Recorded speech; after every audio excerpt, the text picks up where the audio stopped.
Will का प्रयोग। Will का प्रयोग हम फ्यूचर में अर्थात भविष्य में होने वाली बात के लिए करते हैं। जैसे I will go to school tomorrow, मैं कल स्कूल जाऊंगा। तुरंत लिया गया निर्णय, जैसे I am tired I will take rest, मैं थका हुआ हूँ मैं आराम करूंगा। अगला प्रॉमिस और कमिटमेंट के लिए अर्थात वादा, आई विल हेल्प यू, मैं तुम्हारी मदद करूंगा, इसमें भी विल का प्रयोग होगा। ऑफर और रिक्वेस्ट में भी विल का प्रयोग होता है, जैसे I will carry your bag, मैं तुम्हारा बैग उठा देता हूँ। भविष्यवाणी करने में विल का प्रयोग, जैसे इट विल रेन टुडे, आज बारिश होगी। अब हम देखते हैं वुड का प्रयोग। पहला है पास्ट ऑफ विल अर्थात विल के पास्ट फॉर्म में, जैसे कि he said I will come, तो he said he would come. Polite request में वुड यू हेल्प मी, क्या आप मेरी मदद करेंगे। इमेजिनरी और कंडीशनल काल्पनिक स्थिति में भी वुड का प्रयोग होता है, जैसे if I were rich I would buy a car, अगर मैं अमीर होता तो कार खरीदता। पास्ट हैबिट पुरानी आदत बताने के लिए वुड का प्रयोग, जैसे when I was a child I would play daily, जब मैं बच्चा था मैं रोज खेलता था। इच्छा व्यक्त करने के लिए भी वुड का प्रयोग होता है, जैसे I would like to drink tea, मैं चाय पीना चाहूँगा। अब हम विल और वुड को आसान ट्रिक से देखते हैं। तो विल का प्रयोग फ्यूचर में काम आता है और would polite plus imaginary. Will और वुड में मुख्य अंतर टाइम, तो विल का होगा फ्यूचर और वुड का पास्ट और इमेजिनरी। यूज डिसीजन और प्रॉमिस और वुड का होगा पोलाइट और कंडीशन। विल का नेचर डायरेक्ट है और वुड का पोलाइट और इनडायरेक्ट। विल का उदाहरण आई विल गो और वुड का आई वुड गो। तो सेल का उपयोग, मॉडर्न इंग्लिश में सेल कम यूज होता है, लेकिन फॉर्मल और पोलाइट सिचुएशन में अभी भी यूज होता है। जैसे पहला है फ्यूचर, तो आई और वी के साथ सेल का प्रयोग होता है। उदाहरण के लिए I shall go to school, we shall meet tomorrow. आजकल इसकी जगह पर विल ज़्यादा यूज होता है। सजेशन और एडवाइस में, जैसे shall we go for a walk, shall I help you. Promise और डिटर्मिनेशन में, प्रॉमिस का उदाहरण है I shall never forget you, मैं तुम्हें कभी भूलूंगा नहीं, तो ये है प्रॉमिस। और दृढ़ विश्वास, वी सेल ओवरकम, हम जीतेंगे। रूल्स और लॉ में, जैसे स्टूडेंट सेल वियर यूनिफॉर्म। अब हम देखते हैं शुड का उपयोग। शुड ज़्यादा कॉमन है और बहुत इम्पोर्टेंट है। इसका पहला एडवाइस सबसे इम्पोर्टेंट है, यू शुड स्टडी हार्ड और you should respect your parents. यहाँ पर शुड करते हैं कि तुम्हें करना चाहिए। जैसे पहला है यू शुड स्टडी हार्ड, आपको मेहनत से पढ़ाई करनी चाहिए। और दूसरा है आपको आपके माता पिता का सम्मान करना चाहिए। ड्यूटी या ऑब्लिगेशन, जैसे वी शुड फॉलो रूल, हल्का ऑब्लिगेशन मस्ट से कम स्ट्रोंग है। एक्सपेक्टेशन में भी शुड का उपयोग होता है, जैसे he should be here bye now, उम्मीद है कि वो अब तक आ जाना चाहिए। पॉसिबिलिटी, जैसे कि दिस प्लान शुड वर्क, संभावना है कि यह प्लान काम करेगा। अगला और last past advice, you should have studies, तुम्हें पढ़ लेना चाहिए था। सेल और शुड की आसान ट्रिक इस प्रकार बनेगी कि सेल का उपयोग सजेशन और फ्यूचर दिखाने वाले वाक्य में होगा और शुड का उपयोग एडवाइस में होता है, जिससे कि करना चाहिए। सेल और शुड में डिफरेंस, तो सेल फ्यूचर वाले वाक्य में उपयोग होता है और आई और वी के साथ, और शुड एडवाइस। सेल में सजेशन और शुड में ड्यूटी और एक्सपेक्टेशन। सेल का उपयोग फॉर्मल यूज होता है और शुड बहुत ज़्यादा कॉमन है।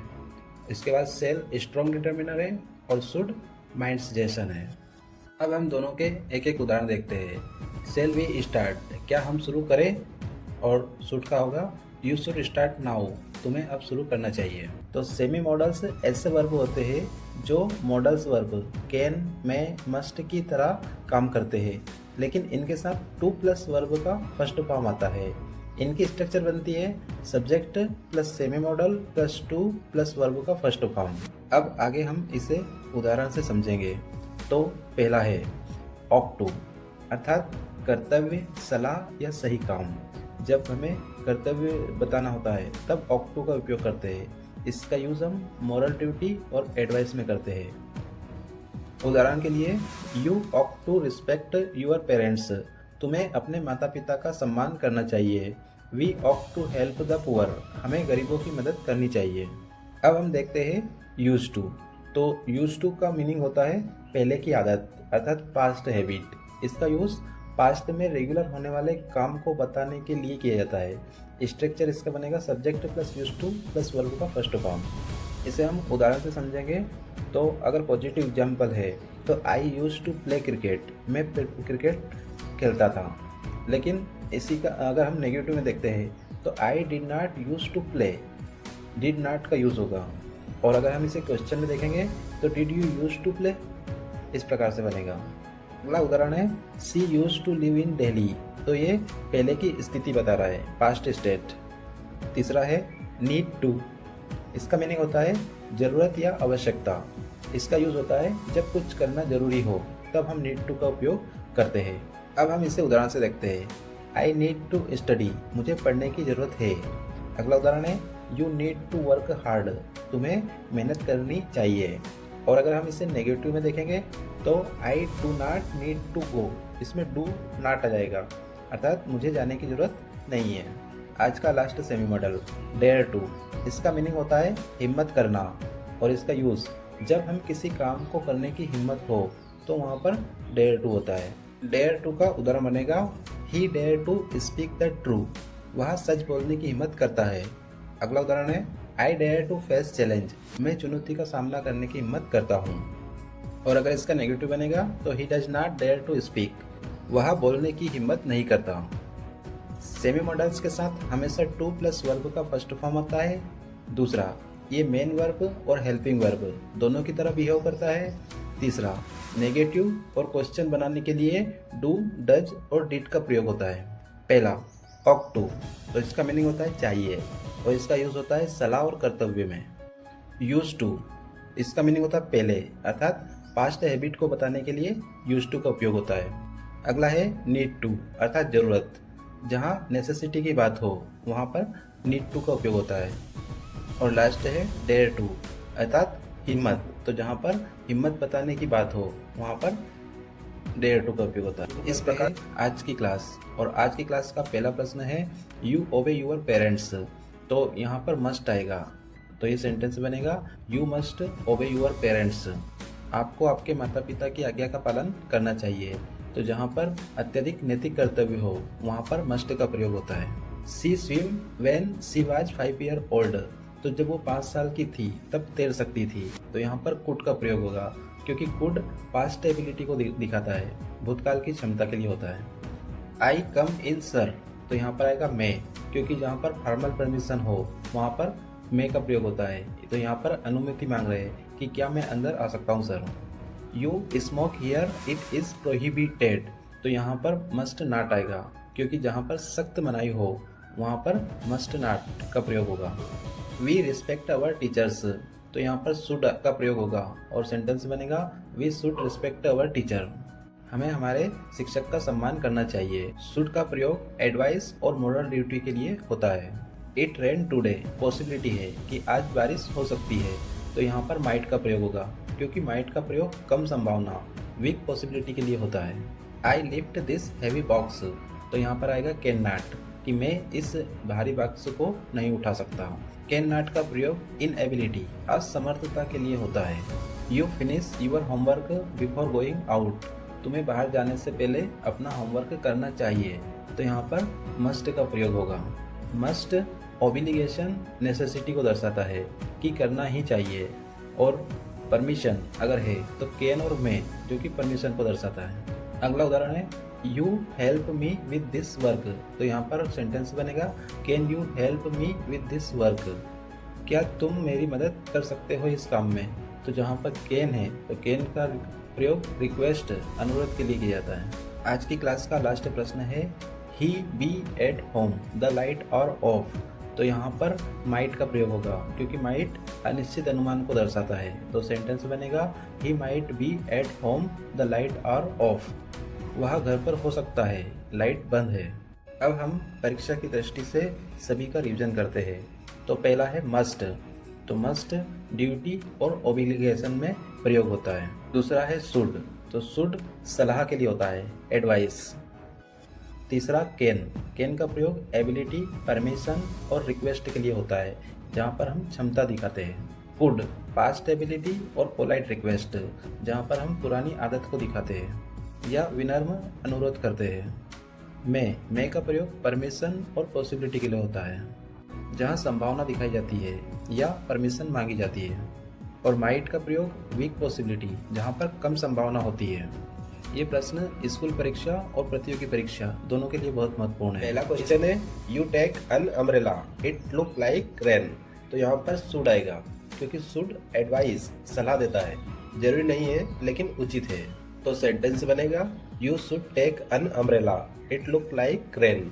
तुम्हें छाता ले जाना चाहिए, लगता है बारिश हो सकती है। He speak English fluently. तो यहाँ पर कैन आएगा, क्योंकि कैन एबिलिटी और क्षमता को दर्शाता है। तो सेंटेंस बनेगा, he can speak English fluently. वह धारा प्रवाह इंग्लिश बोल सकता है। तीसरा sentence, you please pass the salt. तो जहाँ पर विनम्र अनुरोध हो वहाँ पर कुड का प्रयोग होता है। You not park your car here. तो ये एडवाइस है, इसलिए यहाँ पर शुड आएगा। पांचवा सेंटेंस है, she be very tired after long journey. यहाँ पर लॉन्ग जर्नी के बाद ज़्यादा थका हुआ पॉसिबिलिटी है, इसलिए यहाँ पर मस्ट का प्रयोग होगा। जहाँ पर पॉसिबिलिटी दिखाता है स्ट्रॉन्ग पॉसिबिलिटी, वहाँ पर मस्ट का प्रयोग होता है।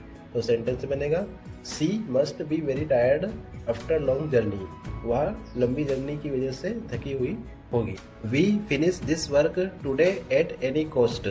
हमें यह काम आज किसी भी कीमत पर समाप्त करना ही है। जहाँ पर स्ट्रॉन्ग नेसेसिटी है वहाँ पर मस्ट का प्रयोग होता है। I use your phone for a minute. क्या मैं तुम्हारा फोन 1 मिनट के लिए ले सकता हूँ? तो यहाँ पर फॉर्मल परमिशन है, औपचारिक अनुमति। तो यहाँ पर मैं आएगा। He not come to the party tonight. तो यहाँ पर अनसर्टन पॉसिबिलिटी है, शायद नहीं आएगा, इसलिए माइट का प्रयोग होगा। जैसे बनेगा, he might not come to the party tonight. शायद वह शाम की पार्टी में नहीं आएगा। अगला सेंटेंस है, you respect the rule of the institution. तुम्हें संस्था के जो नियम है उनका सम्मान करना चाहिए। तो यहाँ पर ड्यूटी है, इसलिए मस्ट का प्रयोग होगा। आज का last question, she have missed the bus that why she is late. तो यहाँ पर मस्ट हैव आएगा, क्योंकि पास्ट स्ट्रॉन्ग पॉसिबिलिटी, पक्का अनुमान हो, तो वहाँ पर मस्ट हैव का प्रयोग होता है। अब हम परीक्षा के लिए कुछ इंपॉर्टेंट बिंदु देखते हैं। तो पहला है मस्ट हैव प्लस वर्ब का थर्ड फॉर्म। तो इसमें पास्ट स्ट्रॉन्ग गेस, यानी कि जो भूतकाल का पक्का अनुमान हो, तो वहाँ पर मस्ट हैव और वर्ब का थर्ड फॉर्म आता है। अगला है माइट हैव प्लस वर्ब का थर्ड फॉर्म। ये होता है पास्ट वीक गेस, यहाँ पर पक्का अनुमान नहीं है। शुड हैव प्लस वर्ब का थर्ड फॉर्म, पास्ट एडवाइस, भूतकाल की सलाह और रिग्रेट के लिए। और लास्ट है कैन और कुड। तो यह एबिलिटी और रिक्वेस्ट के लिए प्रयोग होता है। इसका पहला question, you work hard to pass the exam. परीक्षा पास करने के लिए तुम्हें कठोर मेहनत की जरूरत है। तो यहाँ पर नीड टू आएगा। नीड टू का प्रयोग नेसेसिटी और जरूरत के लिए होता है। अगला sentence, he goes to school yesterday. तो यहाँ पर डिडंट नीड टू आएगा, क्योंकि सेंटेंस पास्ट का है, इसलिए यहाँ पर डिडंट नीड टू आएगा। उसे कल स्कूल जाने की जरूरत नहीं थी। You tell anyone about this secret. तो यहाँ पर नीड नॉट आएगा, आपको इस रहस्य के बारे में किसी को बताने की जरूरत नहीं है। He smoke so much it's harmful. तो यहाँ पर आएगा ऑक टू नॉट, मोरल एडवाइस है, नहीं करना चाहिए। सेंटेंस बनेगा, he ought to not smoke so much it's harmful. उसे इतना धूम्रपान नहीं करना चाहिए जो कि हानिकारक है। She use to live in Delhi when she was young. तो ये पास्ट हैबिट की है, इसलिए यहाँ पर यूज टू आएगा। You dare to challenge him. तो यहाँ पर आएगा डू। क्या तुम उसे चैलेंज देने की हिम्मत रखते हो? यहाँ पर डेयर मेन वर्ब के रूप में है। He dare not speak in front of audience. Sentence इस प्रकार बनेगा, क्योंकि यहाँ पर हिम्मत नहीं है, बता रहे, इसलिए यहाँ पर डेयर नॉट आएगा। You finish this work before evening. तो यहाँ पर हैव टू आएगा, क्योंकि काम समाप्त करने की बाध्यता है, इसलिए यहाँ पर हैव टू आएगा। We leave early yesterday. यह पास्ट का है, इसलिए हैड टू आएगा। सेंटेंस बनेगा, we had to leave early yesterday. हमें कल जल्दी निकलना पड़ा। You consult a doctor immediately, तो यहाँ पर हैड बेटर आएगा कि तुम्हें तुरंत डॉक्टर से सलाह लेनी चाहिए। हम इसे परीक्षा की दृष्टि से रिवीजन करते हैं। नीड टू जहाँ पर ज़रूरत हो, और नीड नॉट ज़रूरत नहीं। यूज टू पास्ट हैबिट बताता है, और ऑप टू मोरल ड्यूटी होता है। हैव टू और हैड टू ये मजबूरी और बाध्यता बताता है। डेयर हिम्मत करना, और हैड बेटर स्ट्रॉन्ग एडवाइस। तो इस प्रकार हमने मॉडल्स को पढ़ा, सीखा और उसकी प्रैक्टिस की। अब हम करते हैं मॉडल्स टॉपिक को समाप्त और मिलते हैं अगले वीडियो में नए टॉपिक के साथ। वीडियो देखने के लिए बहुत बहुत धन्यवाद।